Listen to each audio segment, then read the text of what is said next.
आप देख रहे हैं इंडिया टाउन न्यूज, भारत की बात। नमस्कार, स्वागत है आपका इंडिया टाउन न्यूज के खास बुलेटिन खबरें राजनांदगांव में। मैं हूं आपके साथ रंजना राज। बुलेटिन की शुरुआत करने से पहले एक नजर आज की हेडलाइंस पर। भूजल संरक्षण में राजनांदगांव ने पेश की मिसाल, मिशन जल रक्षा बना प्रेरणा स्रोत। 200 से अधिक संरचनाएं की गई तैयार।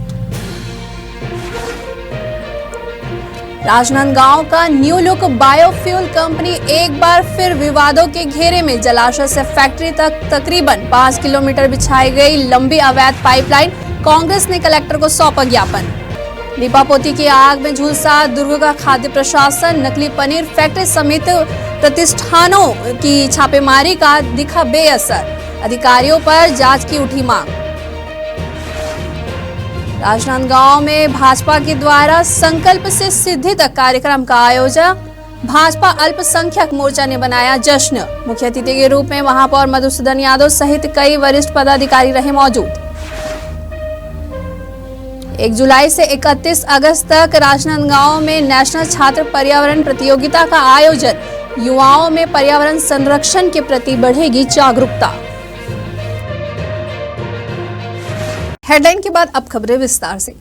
राजनांदगांव जिले के सोमनी क्षेत्र स्थित न्यू लुक बायोफ्यूल कंपनी एक बार फिर विवादों के घेरे में आ गई है। दरअसल आरोप है कि कंपनी ने जलाशय से फैक्ट्री तक तकरीबन 5 किलोमीटर लंबी अवैध पाइपलाइन बिछाई है। यह पाइपलाइन बिना किसी सरकारी अनुमति के लगाई गई है, जिससे स्थानीय प्रशासन की कार्यशैली पर सवाल खड़े हो रहे हैं। मामले को और भी गंभीर बनाते हुए एक कथित ऑडियो क्लिप वायरल हो रही है, जिसमें ग्राम पंचायत टेडेसरा और कोपेडीहा के सरपंचों का नाम सामने आया है। वायरल ऑडियो में दावा किया गया है कि दोनों सरपंचों को पाइपलाइन बिछाने के लिए लाखों रुपए की रिश्वत दी गई है। सबसे चौंकाने वाली बात यह है कि यह पूरा काम जल संसाधन विभाग और पीडब्ल्यूडी के अधिकारियों की आंखों के सामने हुआ है, लेकिन उन्हें इसकी भनक तक नहीं लगी है। अब पूरे मामले को लेकर कांग्रेस पार्टी के स्थानीय नेताओं ने जिला कलेक्टर को ज्ञापन सौंपते हुए उच्च स्तरीय जांच और कार्रवाई की मांग की है। आज टेडेसरा के ग्रामीणों के साथ हम लोग जिलाधीश महोदय के समक्ष अपनी मांगों को रखे हैं, जिसमें हमारी मांग है कि जो पंचायत के प्रतिनिधि हैं, जिनका नाम इस जलाशय वाले मामले में आ रहा है, कोपेडी सरपंच का भी नाम है और टेडेसरा सरपंच का भी नाम है, तो इनकी सदस्यता भी बर्खास्त की जाए। साथ ही साथ 5 किलोमीटर पाइपलाइन डल गई है और प्रशासन को इसकी भनक नहीं है। या तो प्रशासन की इसमें संलिप्तता है और या तो प्रशासन की जानकारी के बिना काम हुआ है। तो प्रशासन अपनी स्थिति भी स्पष्ट करे कि अगर जानकारी में काम हुआ है तो जो दोषी अधिकारी हैं उनके खिलाफ कार्रवाई होना चाहिए, चाहे वो जल संसाधन के अधिकारी हो, चाहे वो पीडब्ल्यूडी के अधिकारी हो। और तीसरी जो हम लोगों की मांग है वो ये है कि ये जो प्रबंधक है, आज अगर कोई निजी कंपनी के लिए शासकीय संपत्ति तक अगर पाइपलाइन डाल दे और वहां से पानी लेने का काम शुरू करने की कोशिश करे तो उसके खिलाफ अपराध दर्ज होता है, आज तक होता आया है। पर इस केस में पता नहीं क्यों अपराध दर्ज प्रबंधक के खिलाफ, उद्योग के मालिक के खिलाफ कहीं कोई बात नहीं हो रही है। इसके जांच का विषय है और क्या कारण है, ऐसी कौन सी ताकतें हैं जो इस इतने बड़े उद्योग को बचाने में लगी है। कांग्रेस ने इसको लेके 2 बार हम लोगों ने कहा, इसको आवेदन दिए जा चुके हैं और इसकी जांच की मांग आज से 15 दिन पूर्व हुआ। ये घटना तो वीडियो अभी वायरल हुआ है। हम लोगों ने जिला कांग्रेस कमेटी की ओर से जब शुरुआत में हमें जानकारी मिली तो हम संज्ञान में लेके और इस घटना की जानकारी हम प्रदेश कांग्रेस कमेटी को बता दिए थे कि कुछ उद्योगपतियों द्वारा हमारे क्षेत्र के 3-4 बांधों में अवैधानिक तरीके से पाइपलाइन बिछाने का काम किए जा रहे हैं और इनको तत्काल रोक लगाया जाए। और ये जो बांध की जो पानी है वो किसानों के लिए बना हुआ बांध है और इसको उद्योग को देना उचित नहीं है। इस संबंध में हमने एक बार अपर कलेक्टर साहब को ज्ञापन दिए थे और एक बार कलेक्टर साहब को भी ज्ञापन देकर इनकी हम लोग जानकारी दिए। उनके बाद अगर कार्रवाई होती तो ये जो पाइपलाइन जो अभी 5 किलोमीटर जो पीछे है, हमने शुरुआत में बोल दिए थे कि उद्योगपति द्वारा दबंगाई से बिना अनुमति, बिना परमिशन के ये पाइपलाइन बिछा के 3 जलाशय में पानी लेने का प्रयास किया जा रहा है। इनको तत्काल रोक लगाया जाए। हमारे गांव टेरेसरा में बांध के पानी ला बेच रहे। हमारे गांव के सरपंच है और गांव में पूरा जमीन में पल्लो होते 3-4 गांव में, और वही चला तालाब में भरते तो वही में हमारे नहाथन खोरथन, और पानी ला पूरा बेच रही तो हम कहा नहाबो खोरबो। कौन ला बेच रहे वही ला बेच रहे कंपनी ला। पहली भी आए हो सब मांगला लेकर? हाँ लेके आए हैं, 2-3 बार हो गए लेकिन सुनाई नहीं होती। का कारण काकर मन के मिली भगत लगे? काकर मिली भगत सरपंच के है मिली भगत, और वाले के कोपेड़ी वाले सरपंच के है, टेरेसर वाले सरपंच के है, और इनमें सब अंगेश्वर फंगेश्वर है और मिले माझे है, मंगल लोटक सरपंच है। का चाहत हमन का चाहत हमन पानी ला बचाना चाहत हम, अपन किसान ला पानी मिलना चाहिए, और किसान ला पानी नहीं मिली ऊपर से बारिश नहीं हुई तो हमन काला खाबो।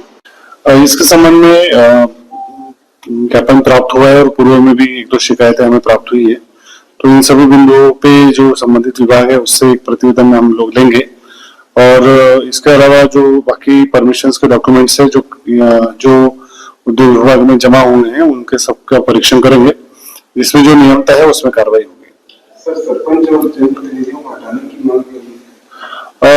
बेसिकली वो जो बिंदु है वो भी एक जांच का विषय है, इसमें जांच में क्या पाया जाता है उसके अनुरूप ही इसमें आगे की कार्रवाई होगी। खैरागढ़ कवर्धा मुख्य मार्ग पर ट्रैफिक का बढ़ता दबाव अब स्थानीय लोगों के लिए सिरदर्द बनता जा रहा है। दरअसल कुशल पैलेस और उत्तमवाड़ा मैरिज पैलेस और सांस्कृतिक भवन जैसे प्रमुख कार्यक्रम स्थलों के बाहर पार्किंग की अव्यवस्था के कारण आए दिन जाम की स्थिति उत्पन्न हो रही है। कार्यक्रम के दौरान आम नागरिक अपनी गाड़ियों को सीधे मुख्य सड़क पर खड़ी कर देते हैं, जिससे आवागमन बाधित होता है। स्थानीय रहवासियों का कहना है कि हर आयोजन के समय यह मार्ग जाम से जूझता है। हम कई बार प्रशासन को अवगत करा चुके हैं, लेकिन अब तक कोई स्थायी समाधान नहीं किया गया है।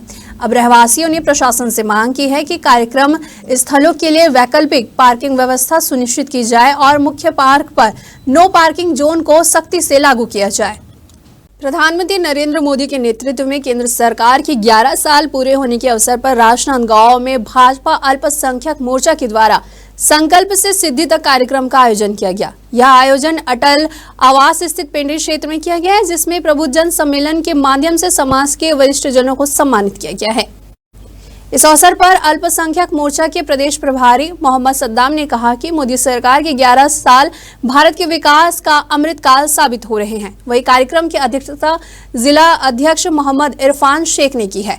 मुख्य अतिथि के रूप में महापौर मधुसूदन यादव सहित कई वरिष्ठ के पदाधिकारी मौजूद रहे। इस मौके पर प्रधानमंत्री नरेंद्र मोदी के 11 वर्षों की उपलब्धियों और जनहितकारी नीतियों को जनता के सामने रखा गया है।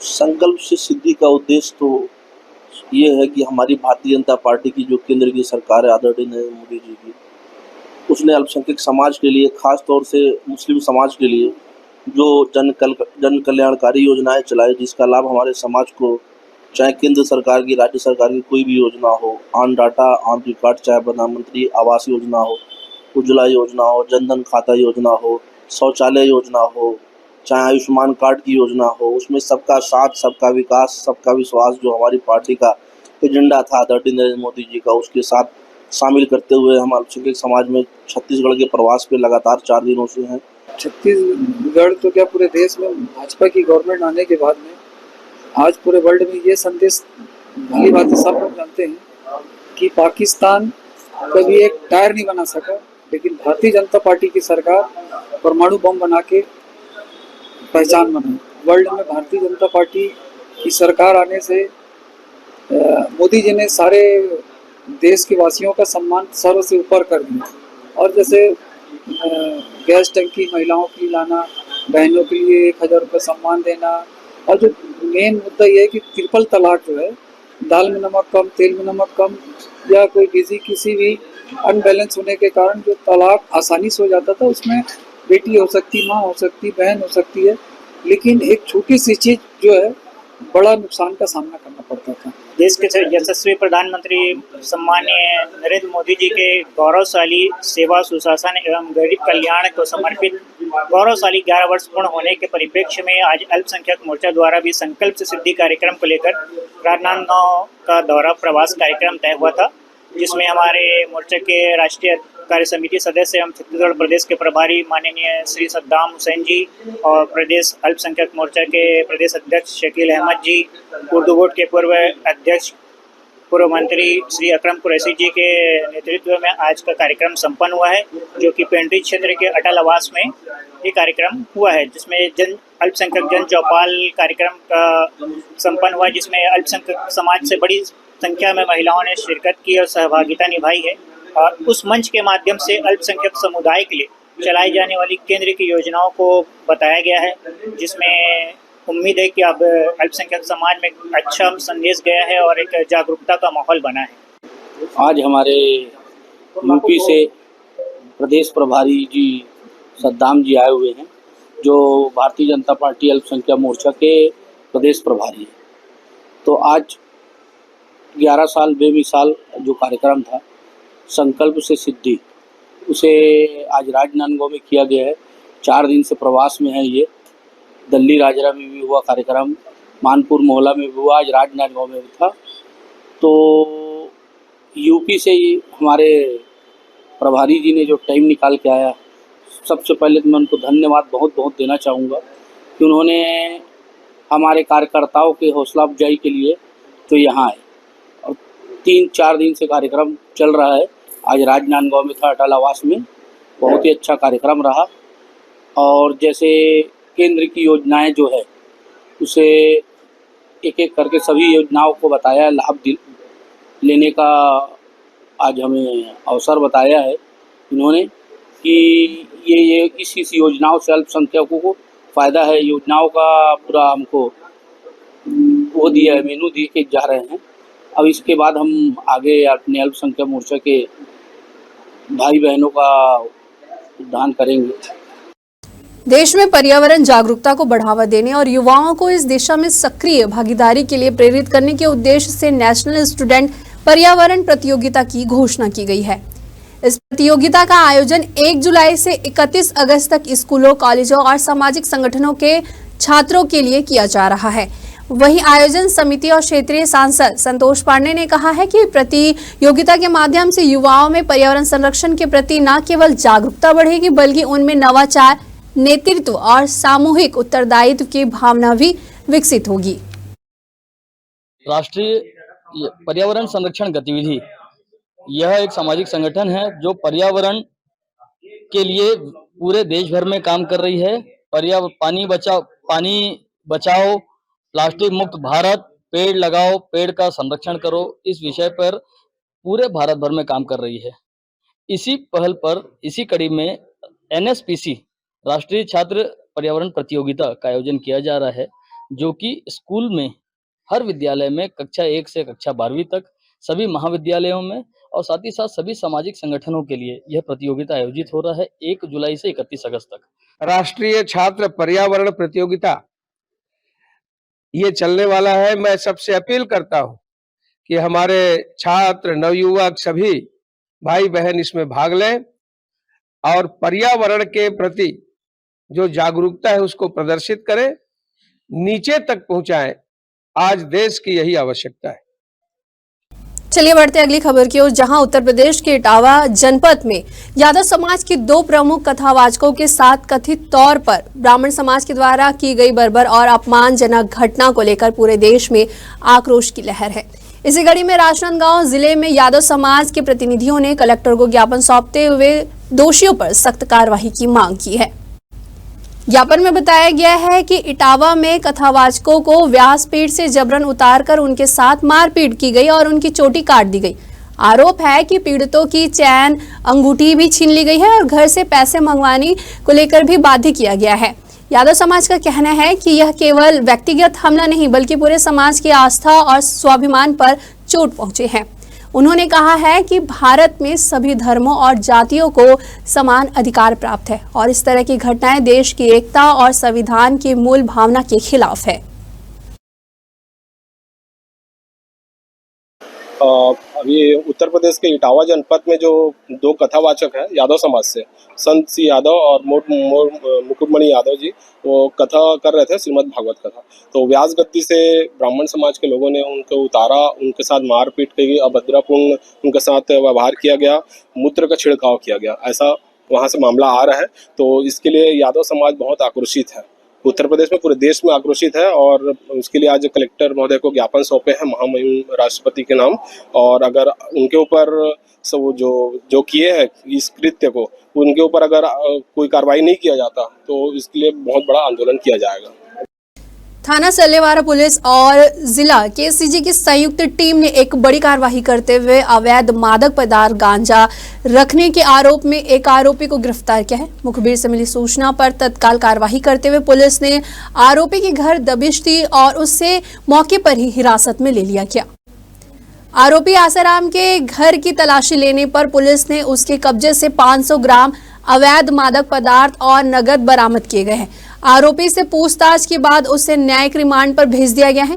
वहीं जिला पुलिस अधीक्षक ने जनता से अपील की है कि वे किसी भी प्रकार की गतिविधियों की सूचना मिलने पर तत्काल पुलिस को दे, ताकि समाज को नशा मुक्त बनाया जा सके। नगर पंचायत गंडई के विभिन्न वार्डों में लंबे समय से खराब पड़ी विद्युत लाइटों की मरम्मत का कार्य अब तेजी से शुरू हो गया है। नगर में लगे अधिकांश विद्युत पोलों की लाइटें पिछले कुछ महीनों से बंद पड़ी थी, जिससे रात के समय राहगीरों और आम नागरिकों को भारी परेशानियों का सामना करना पड़ रहा था। नगर पालिका परिषद कवर्धा से मंगाए गए स्काई लिफ्ट मशीन की मदद से अब इन पोलों की मरम्मत की जा रही है। नगर पंचायत के द्वारा मिली जानकारी के अनुसार खराब लाइटों को पोल से उतारकर मरम्मत की जा रही है और जो लाइटें पूरी तरह से खराब हो गई हैं उन्हें नई लाइटों में बदला जा रहा है।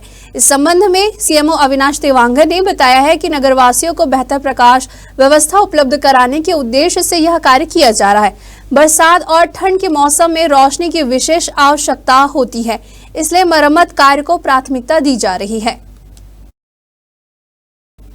वक्त हो चुका है एक छोटे से ब्रेक का। खबरें और भी है, बने रहिए इंडिया टाउन न्यूज के साथ।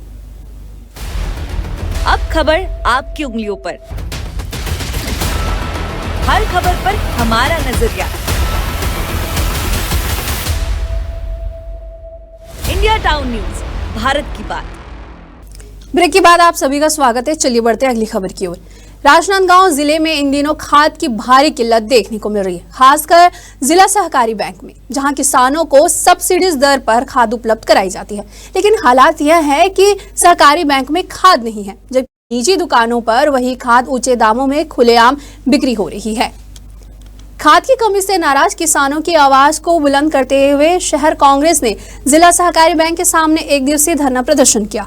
कांग्रेस नेताओं का कहना है कि यह सरकार की नाकामी है कि जिन संस्थाओं को किसानों की मदद के लिए बनाया गया है, वही खाद जैसी जरूरी चीजें किसानों को नहीं मिल रही है। धरने में शामिल कांग्रेस नेताओं ने आरोप लगाया है कि सरकार निजी व्यापारियों को फायदा पहुंचाने के लिए जानबूझकर सहकारी संस्थाओं में खाद की आपूर्ति नहीं कर रही है। उन्होंने यह भी चेतावनी दी है कि अगर जल्द ही खाद की आपूर्ति सुनिश्चित नहीं की गई तो उग्र प्रदर्शन किया जाएगा। प्रदेश कांग्रेस कमेटी के सम्मानित अध्यक्ष आदरणीय दीपक बैद जी के निर्देशानुसार जो पूरे प्रदेश में भाजपा सरकार के होते हुए आज यहाँ पर बीज और खाद का संकट है, जिस प्रकार से खाद यहाँ पर किसानों को नहीं मिल रही है, लोगों की बुआई हो चुकी है और अभी तक के सोसाइटियों में खाद उपलब्ध नहीं हुई है, और यहाँ पर बीज का भी संकट है। खराब बीज भी बीज खाद निगम द्वारा दिए जा रहे हैं, जिससे कोई फसल नहीं होती। वस्तुतः ये जो भाजपा सरकार है ये चाह रही है कि किसान 21 क्विंटल धान की पैदावार न कर पाए, इसलिए ये षड्यंत्र पूर्वक डीएपी खाद और दूसरी खाद को देने में लेट कर रही है। डीएपी खाद की कमी पहले भी थी कांग्रेस सरकार में, लेकिन कांग्रेस सरकार उस समय अपने छत्तीसगढ़ के ले आती थी। छत्तीसगढ़ में कांग्रेस सरकार के रहते कभी ऐसा अभाव डीएपी खाद का नहीं हुआ। चलिए बढ़ते अगली खबर की ओर, जहां राजनांदगांव शहर के वार्ड नंबर 50 में सरकारी जमीन पर अवैध कब्जे को लेकर ग्रामीणों का आक्रोश फूट पड़ा है। दरअसल सिंगदाई वार्ड के सैकड़ों ग्रामीणों ने जिला कलेक्ट्रेट का घेराव कर विरोध प्रदर्शन किया और प्रशासन को ज्ञापन सौंपा है। ग्रामीणों का आरोप है कि वार्ड नंबर 50 में मोहन रोड पर स्थित शासकीय भूमि, जिससे पहले चारागाह के लिए सुरक्षित रखा गया था, उस पर एक ही परिवार के 2-4 लोगों के द्वारा अतिक्रमण कर पक्के मकान बनाए जा रहे हैं। प्रदर्शनकारियों ने बताया कि ये लोग पहले से ही प्रधानमंत्री आवास योजना के तहत मकान पा चुके हैं, फिर भी अब शासकीय भूमि पर कब्जा कर रहे हैं। स्थानीय ग्राम विकास समिति की बैठक में पहले ही सामूहिक रूप से यह निर्णय लिया गया था कि शासकीय भूमि पर कोई भी व्यक्ति अवैध कब्जा नहीं करेगा। यहां तक कि अतिक्रमणकारियों ने भी इस निर्णय पर सहमति दी थी। बावजूद इसके कि कुछ दिन बाद फिर से निर्माण कार्य शुरू कर दिया गया है। जैसे कि देखा जा सकता है कि कुछ दिन से सिंधई वार्ड नंबर 50 में जन आक्रोश का माहौल बना हुआ है, क्योंकि सिंधई वार्ड नंबर 50 में मकान जहां पे चारागाह के लिए सुरक्षित रखा गया था, उस जमीन में कुछ व्यक्तियों द्वारा अतिक्रमण किया जा चुका है वहाँ पे, है ना। कई बार मीटिंग में उनको समझाइश देने के बाद भी बात नहीं माने और आने के बाद बोलते हैं कि ठीक है हम लोग मान जाएंगे करके, फिर उसके बाद 2-4 दिन बाद फिर वो कार्य चालू कर दिए। अभी पहले आगे अपने घर के सामने बनाए थे, वो बीम वगैरह डाल के छोड़ दिए, उसके बाद फिर अभी नए अतिक्रमण चालू किए हैं। तो हमारे वार्डवासी ग्रामवासी द्वारा मांग ये है कि अतिक्रमण को पूर्ण रूप से वहाँ से हटाया जाए। और हम लोग ने पूर्व में भी आयुक्त महोदय को, एसडीएम साहब को और महापौर को, सभी के पास हम लोग ने पूरा ग्रामवासियों के द्वारा आवेदन दिया जा चुका है, जिसका कोई निराकरण आज तक नहीं आया। हम लोग मामला ये है कि लगभग 8-10 साल से वहाँ पे कब्जा किया है रामचरण निषाद, विक्रम निषाद नाम से, है ना। तो उसको हटाना चाह रहे थे और गांव में मीटिंग भी रखे थे, तो उन्होंने स्वीकार किया था कि अपने मर्जी से वहाँ सब लोग हट जाएंगे। लेकिन वो हटने के बजाय उस मकान के सामने और नया मकान का निर्माण कर रहे हैं, और वो तो रोक दिया गया था नया मकान को। फिर वो जो पुराना मकान है ना, उसको तोड़ के फिर बहुत बड़ा वहाँ पे निर्माण। क्या चाहते हैं? हम लोग ये चाहते हैं कि वहाँ से पूरा टोटल महिला को हटा दिया जाए। सिंधई वार्ड क्रमांक 50 जो नगर निगम क्षेत्र में आता है, वहाँ के कुछ ग्रामीणों द्वारा और क्षेत्र के पार्षद द्वारा ज्ञापन दिया गया है कि वहाँ पे अतिक्रमण कुछ लोगों द्वारा किया जा रहा है। तो इसकी हमने अभी नोंद कर ली है और संबंधित एसडीएम और नगर निगम आयुक्त को इसके पत्र की कॉपी भेज दी गई है। जो भी नियमानुसार कार्रवाई है वो आने वाले समय में होगी। दुर्ग जिले के खाद्य एवं औषधि प्रशासन विभाग के 2 area food officer Richa Sharma और नारद कोमरे की कार्यवाही को लेकर इन दिनों भारी चर्चा और सवाल उठ रहे हैं।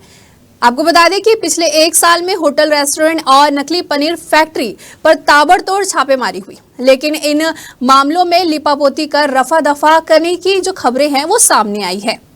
कई दर्जनों प्रतिष्ठानों पर हुई छापेमारी का कोई ठोस परिणाम नहीं निकला है। छापेमारी के दौरान फूड सैंपलिंग के लिए खाद्य नमूने भेजे जाते, लेकिन सैंपल फेल होने के बाद अधिकारियों के द्वारा फाइलें दबाकर रख दी गई है। दूसरी ओर स्वास्थ्य मंत्री से शिकायत के बावजूद राज्य खाद्य एवं औषधि प्रशासन के नियंत्रक दीपक अग्रवाल की भूमिका भी संदिग्ध मानी जा रही है। जिले के सीएमएचओ मनोज दानी का भी इस मामले में कोई स्पष्ट जवाब नहीं है। 1 साल में की गई कार्यवाही में अब तक किसी भी प्रतिष्ठान पर कोई ठोस कार्यवाही नहीं हो पाई है। यहाँ पे जो पदस्थ फूड इंस्पेक्टर है उनके द्वारा सूचना मिलने पे और नॉर्मल में भी विभिन्न जगह पे जांच की जाती है और उसके बाद प्रकरण बनाकर प्रकरण को विधिवत न्यायालय में प्रस्तुत किया जाता है। जो न्यायालयीय प्रक्रिया होती है उसके उपरांत जो है जो प्रकरण में निराकरण होता है और या तो उसमें दोषी पाए जाने पर सजा की कार्रवाई की जाती है। आपने विभिन्न प्रकरणों की बात की, विभिन्न प्रकरणों में नतीजे भिन्न भिन्न हो सकते हैं और किसी खास प्रकरण में क्या नतीजा निकला यह मैं अभी तत्काल में बता नहीं पाऊंगा, लेकिन यह एक सामान्य प्रक्रिया है कि जांच की जाती है, जांच के जो तथ्य पाए जाते हैं उसको न्यायालय में रखा जाता है, नोटिस की जाती है, जिसके खिलाफ जांच की जा रही है उसका पक्ष सुना जाता है और दोनों पक्ष सुनने के बाद ही कोई कार्रवाई न्यायिक अधिकारी द्वारा की जाती है। खबर है खैरागढ़ से, जहां जमातपारा मोहल्ले में स्थित वर्षों से बंद पड़ा शासकीय टीबी अस्पताल अब असामाजिक तत्वों का अड्डा बन चुका है। कुछ बदमाश राह चलती महिलाओं से अभद्र व्यवहार भी करते हैं, जिससे इलाके में भय और असुरक्षा का माहौल बन गया है। स्थानीय निवासियों ने बताया है कि बीते 3 महीनों से यह स्थिति लगातार बनी हुई है। मोहल्ले वासियों ने कई बार पुलिस से शिकायत की है, लेकिन अब तक कोई ठोस कार्रवाई नहीं हुई है, जिससे थक हार कर मोहल्लेवासी खैरागढ़ थाने पहुंचे और पुलिस को लिखित शिकायत सौंपकर कार्रवाई की मांग की गई है। यहाँ पे ये जो हॉस्पिटल दिखा थे वहाँ जर्जर हो गए हैं, लेकिन बच्चा मन आके यहाँ बैठ के नशा करत थे, बीड़ी पियत थे, सिगरेट दारू हर प्रकार की नशा करत थे और रात भर यहीं सोते और हर प्रकार के यहाँ गलत काम भी करत होते। हमन का जानबो, मोहल्ला वाले मन परेशान हवन, माँ बाप मन परेशान है, एखर से बहुत ज़्यादा तकलीफ है हमला एखर से। तो रात में फटाका वगैरह भी फोड़ते हैं, रात में बर्थडे मनाथन करके फटाका फोड़ते हर 4 दिन में। छोटे छोटे बच्चा है मन डर के उठ जाते, ओखर वजह से हमला भी बहुत परेशानी होते। मतलब कि बर्थडे मनाथन करके मोहल्ला में हर 15 दिन में फटाका फोड़ते। अगर फटाका फोड़ना भी है तो समय में फोड़े ना, 8 बजे और समय में तो हर कोई इंजॉय कर सकते, लेकिन नहीं 11 बजे 12 बजे रात को आके फटाका फोड़ते। जमात पारा में छोटे छोटे पूरा बच्चा है, ये बहुत आगे भविष्य में रात में यहाँ महिला गुजर नहीं पाते, कुछ भी नशा गांजा गोली सिलोसन ये पूरा चला थे मोहल्ला में। यहाँ महिला पीछे एक सुलभ है, यहाँ महिला नहाक नहीं पाए, गंदा कमेंट करना कुछ भी करना। और यहाँ 11 बजे के बाद चालू होते, ये नशा पत्ती 11 बजे के बाद चालू होते। दिन में इसे कुछ नहीं रहे माहौल, रात में 11 बजे से सुबह 3-4 बजे तक के माहौल। फटाका रात में फोड़ना, तलवार से केक काटना, ये सब गतिविधि कब से होते हैं? ये 3 महीना से होते। तो एक बार पहले आपको सूचना दे रहे हो? सूचना दे चुके हैं, थाना में भी सूचना दे चुके हैं, बताए भी हैं। अब आज आप शिकायत करके गए थाना? आज शिकायत करके थाना से शिकायत करके। तो पहले कुछ पुलिस वाले आई से यहाँ? नहीं आया पुलिस, कभी नहीं आया। चलिए अब आपको एक अच्छी खबर बताते हैं। जहां गिरते भूजल स्तर की समस्या से जूझ रहे भारत के लिए राजनांदगांव जिला एक नई उम्मीद बनकर उभरा है। दरअसल जिले में भू संरक्षण और संवर्धन के लिए शुरू की गई मिशन जल रक्षा पहल ने देश भर का ध्यान अपनी ओर खींचा है। इस अनूठी पहल के तहत जिले में बड़े पैमाने पर पर्कोलेशन टैंक और इंजेक्शन वेल का निर्माण किया गया है, जिसे जल शक्ति मंत्रालय और राष्ट्रीय संस्थानों ने भी सराहा है। आपको बता दें कि पर्कोलेशन टैंक एक ऐसी संरचना है जिसमें वर्षा जल को संचित कर धीरे धीरे जमीन में रिसने दिया जाता है।